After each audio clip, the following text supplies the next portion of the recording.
విజయవాడలో ఘనంగా క్రిస్మస్ వేడుకలు జరుగుతున్నాయి. నిన్న రాత్రి నుంచే చర్చెస్లో క్రైస్తవులు ప్రార్థనలు చేస్తూ ఉన్నారు. యేసు ప్రపంచానికి శాంతిని పంచడానికి వచ్చారంటూ మేరీ మాత ఆలయం ఫాదర్ ఏలేటి విలియం జయరాజు తెలిపారు. మేరీ మాతకు కొబ్బరికాయలు కొట్టడం, పూలతో అలంకరించడం, కొవ్వొత్తులు వెలిగించడం ఎన్నో ఏళ్లుగా వస్తోన్న సాంప్రదాయం అన్నారు జయరాజు. పూర్తి వివరాలు మా ప్రతినిధి రాజేష్ అందిస్తారు.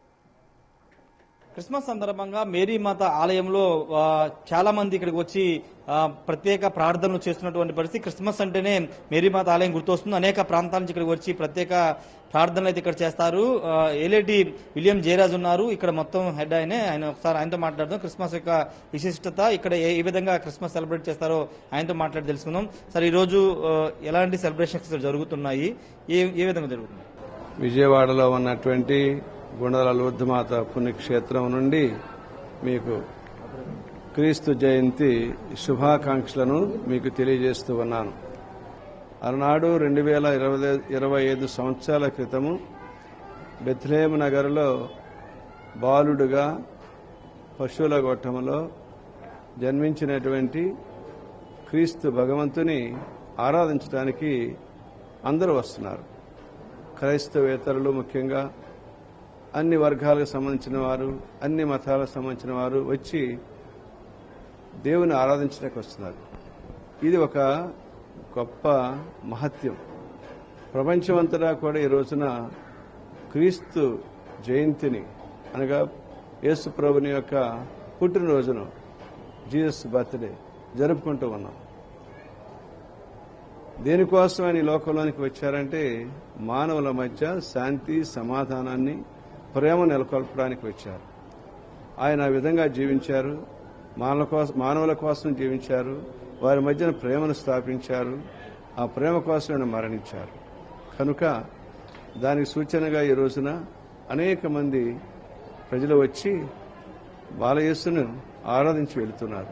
అందులోనూ ముఖ్యంగా ఇది గుండెల లూర్ధమాత పుణ్యక్షేత్రం, అనగా యేసు ప్రభునికి జన్మనిచ్చినటువంటి తల్లి. ఆమె పేరు మరియ తల్లిని గౌరవిస్తూ, ఆమెను ప్రేమిస్తూ, ఈ గౌరవ మర్యాదలను, ప్రేమను వ్యక్తపరచడానికి పుణ్యక్షేత్రానికి వస్తూ ఉన్నారు. మేరీమాత ఆలయంలో ప్రత్యేకంగా కొబ్బరికాయలు కొట్టడం, క్యాండిల్స్ వెలిగించడం ఈ ఆచారం ఎన్ని సంవత్సరాల నుంచి ఉంది? దాని ప్రత్యేకత ఏంటి? దేవాలయంలో, క్రైస్తవ దేవాలయాల్లో కొబ్బరికాయలు కొట్టడం అనేది, కొవ్వొత్తులు వెలిగించడం అనేది ఇది మన సాంప్రదాయం, భారత సాంప్రదాయం. అది శుభసూచకానికి గుర్తుగా ఉంటుంది. కొబ్బరికాయ కొట్టడం అనేది, వెలుగు అనేది కాంతినిస్తుంది. చీకటిని తీసివేసి ఒక కొవ్వొత్తిని మనం ఒక రూములో, వెలుగులేనటువంటి రూములో వెలిగిస్తే ఏమవుతుంది? అక్కడ అందరూ కూడా వెలుగు వస్తుంది. కనుక క్రీస్తు అనేటువంటి వెలుగును అందరూ కూడా పొందాలి. కనుక నీలో వెలుగుంది, నాలో వెలుగుంది. ఆ ఏమిటి వెలుగు? మంచితనం అనేది. ఆ మంచితనాన్ని క్రీస్తు ప్రభు ఈ లోకంలో బోధ చేశారు. కనుక ఆ మంచితనము ప్రతి వ్యక్తిలో కూడా ఉన్నప్పుడు మన యొక్క సొసైటీ, మన యొక్క రాష్ట్రము, మన యొక్క దేశము, ప్రపంచం అంతా కూడా సుఖశాంతితో ఉండగలదు. దానికోసం అందరం కూడా ప్రార్థన చేద్దాం, దానికోసం అందరం కూడా కృషి చేద్దాం.